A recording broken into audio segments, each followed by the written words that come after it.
Hi மக்களே, welcome back. இன்றைக்கி நம்ம என்ன பார்க்க போகிறோம்னா மீன் வறுவல். வாங்க போய் சட்டுன்னு பார்த்துலாம். இதுக்கு நான் மீனை மஞ்சத்தூள் உப்பு போட்டு நல்லா வாஷ் பண்ணி வச்சுருக்கேன்.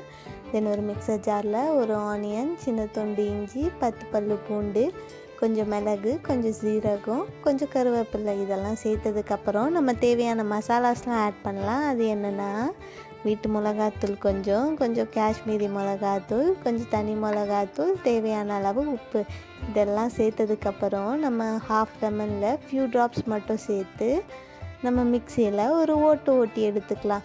தென் அரைச்சி வச்சுருக்க பேஸ்ட்டில் கொஞ்சமாக கார்ன்ஃப்ளவர் மாவு சேர்த்து மிக்ஸ் பண்ணி நம்ம வாஷ் பண்ணி வச்சுருக்க மீனெல்லாம் இதெல்லாம் மேரினேட் பண்ணி ஒரு 1 hour ஊற வச்சுக்கலாம். தென் ஸ்டவ் ஆன் பண்ணி ஒரு பேன் வச்சு நல்லா ஆயில் சேர்த்ததுக்கப்புறம் நம்ம மேரினேட் பண்ணி வச்சுருக்க மீனெல்லாம் தவாவில் சேர்த்து கொஞ்சமாக கருவேப்பிலையை தூவி ஒரு லிட்டு போட்டு மூடி 2 பக்கமும் நல்லா ப்ரௌன் கலர் டர்ன் ஆகிற அளவுக்கு ஃப்ரை பண்ணி எடுத்துட்டோன்னா நம்ம ரெசிபி ரெடி. ட்ரை பண்ணி பார்த்துட்டு உங்கள் தாட்ஸ் எனக்கு கமெண்ட்டில் ஷேர் பண்ணுங்கள்.